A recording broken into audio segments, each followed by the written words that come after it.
সিংহ রাশির ফেব্রুয়ারি মাস কেমন যাবে? সিংহ রাশির মানুষ ফেব্রুয়ারি মাসে কি কি পাবেন?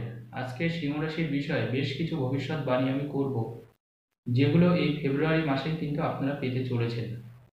তার জন্য অবশ্যই শেষ পর্যন্ত ভিডিওটা দেখবেন। যদি ভালো লাগে অবশ্যই চ্যানেলটা সাবস্ক্রাইব করবেন, ভিডিওটা একটু শেয়ার করবেন। সিংহ রাশি রাশিচক্রের পঞ্চমতম রাশি হচ্ছে সিংহ রাশি।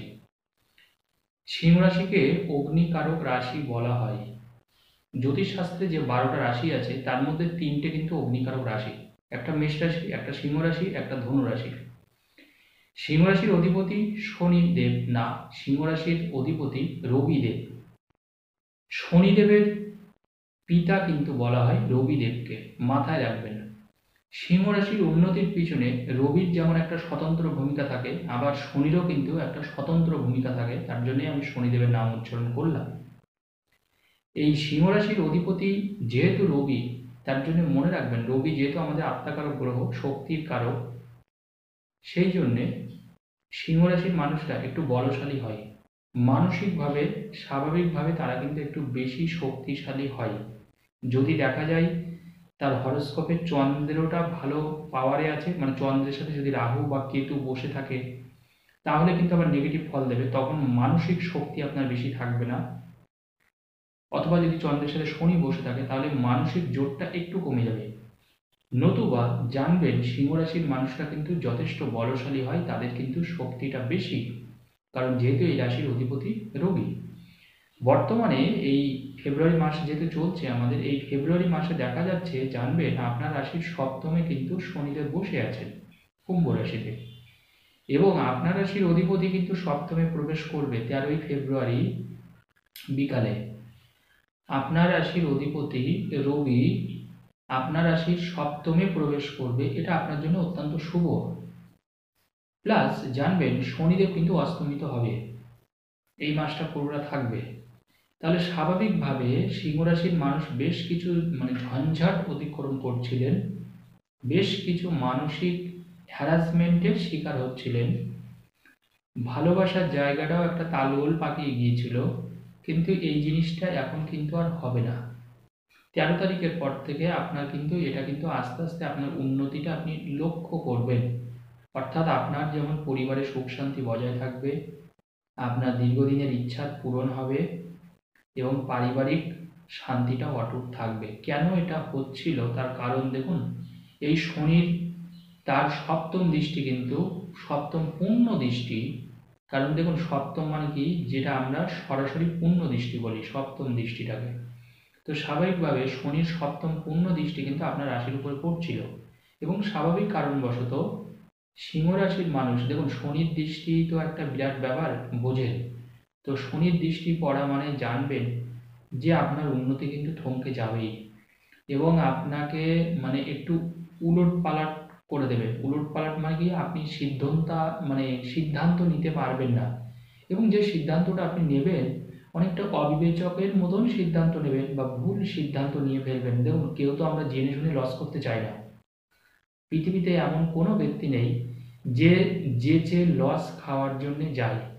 কিন্তু সিংহ রাশির মানুষের পরিস্থিতিটা এমনই, অনেক সিংহ রাশির জাতক বা জাতিকা যারা ব্যবসা করেছেন লোন নিয়ে, তারা প্রচুর লস খেয়ে বসে আছেন। অ্যাকচুয়ালি দোষটা তাদের না, এখন সময়ের দোষ। দেখুন সময়টা হচ্ছে জানবেন আমাদের সবার থেকে বেশি শক্তিশালী। দেখবেন অনেক জ্ঞানী বা মহাপুরুষ ব্যক্তিরা আগে বলে গেছেন যে আমাদের প্রত্যেককে, যে কেউ কখনো অহংকার করো না, অহংকার হচ্ছে মানুষের পতনের কারণ। আর আজকে জানবেন যে ভাবছে যে আমি পৃথিবীতে সব থেকে বেশি শক্তিশালী, আমি সারা জীবন থাকবো, এটা সম্পূর্ণ ভুল। কারণ জানবেন গ্রহরা কিন্তু কেউ স্থির নয়, গ্রহরা কিন্তু চলমান, চলছে। আজকে আপনার সময় ভালো আছে, কালকে আরেকজনের সময় ভালো হবে, আজকে হয়তো তার সময়টা হয়তো খারাপ। অর্থাৎ কাউকে আমরা ছোট নজরে দেখাটাও কিন্তু উচিত না আমাদের মানুষের। কারণ জানবেন সময় কিন্তু পরিবর্তনশীল। তার জন্যে বিখ্যাত মানুষরা বলে গেছেন যে এই পৃথিবীতে সব থেকে কেউ যদি শক্তিশালী হয় তবে জানবেন সে কিন্তু সময়ের হেরফেরেই কেউ শক্তিশালীটাও দুর্বল ব্যক্তি হয়, আবার দুর্বল ব্যক্তিও শক্তিশালীতে পরিণত হয়। আগে আপনারা অনেকে দেখেছেন হয়তো কেউ মাছ বিক্রি করতো, এখন সে 100 কোটি টাকার মালিক। আবার দেখা যাচ্ছে কেউ রং মিস্ত্রি ছিল, এখন সে প্রচুর ধন সম্পদের মালিক, হয়তো সে ব্যবসা করেছে, ব্যবসা করে তার ভালো বিজনেস দাঁড়িয়ে গেছে, হয়তো তার গ্রহে ছিল, তার ভাগ্যে ছিল। তো এইটা হচ্ছে দেখুন মানুষের ভাগ্য। অর্থাৎ অতীত অনেক মানুষ কিন্তু অনেক কষ্ট করেছে, দারিদ্রতার সাথে লড়াই করেছে, সংগ্রাম করেছে, কিন্তু এখন তাদের অবস্থা বিশাল ভালো। তো ব্যাপারটা হচ্ছে কিন্তু জানবেন আমাদের ভাগ্যে যদি থাকে, সেই গ্রহের সাপোর্ট যদি থাকে, তবে জানবেন সারা জীবন আপনাকে গরিব হয়ে থাকতে হবে না, এইটুকু বলতে পারি।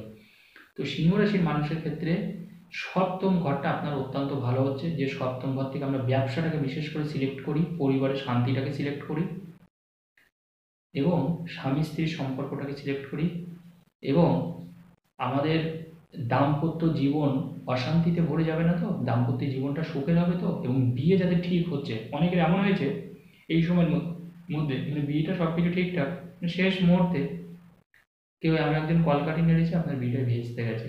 এটা কিন্তু সিংহ রাশির মানুষদের মধ্যে প্রচুর হয়েছে। তার কারণ হচ্ছে জানবেন যে সপ্তমে শনি তার পূর্ণ দৃষ্টি আপনার রাশির পরে, অর্থাৎ বিয়ের জায়গাটা ড্যামেজ করে দিল।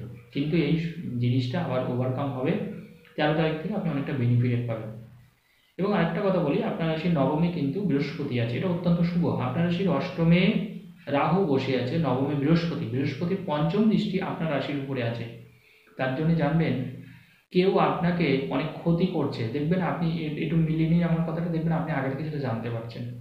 আপনাকে কেউ ক্ষতি করবে, আপনাকে বিপদে ফেলার চেষ্টা করছে, কোনো না কোনো ব্যক্তি আপনাকে সেটা কানে এসে বলে দিচ্ছে, দাদা আপনার কিন্তু ক্ষতি করবে অমুক ব্যক্তি, মানে মোট কথা আপনার কান পর্যন্ত পৌঁছে গেছে। দেখুন আমাদের বিপদ হবে, কিন্তু সেই বিপদ থেকে আমি রক্ষা পাবো, এটাও কিন্তু ঈশ্বরের দান, বা এটাও কিন্তু গ্রহের জন্যই হবে। অর্থাৎ সেই গ্রহের সাপোর্ট না থাকলে এটা হয় না। আর আপনি যে বিপদ থেকে বাঁচবেন, এই সব থেকে যে গ্রহের সাপোর্ট আমাদের দরকার, সেটা হচ্ছে দেবগুরু বৃহস্পতি। বৃহস্পতি আপনার ভাগ্যস্থানে আছে, অর্থাৎ আপনার রাশির নবম স্থানে, এটা আপনার জন্য অত্যন্ত শুভ, অত্যন্ত শুভ। বৃহস্পতি আপনার রাশির নবমে থাকার জন্য নবম ঘরটা আপনার ভালো হলো, অর্থাৎ এই সময় ভাগ্যটা কিন্তু আপনার ভালো।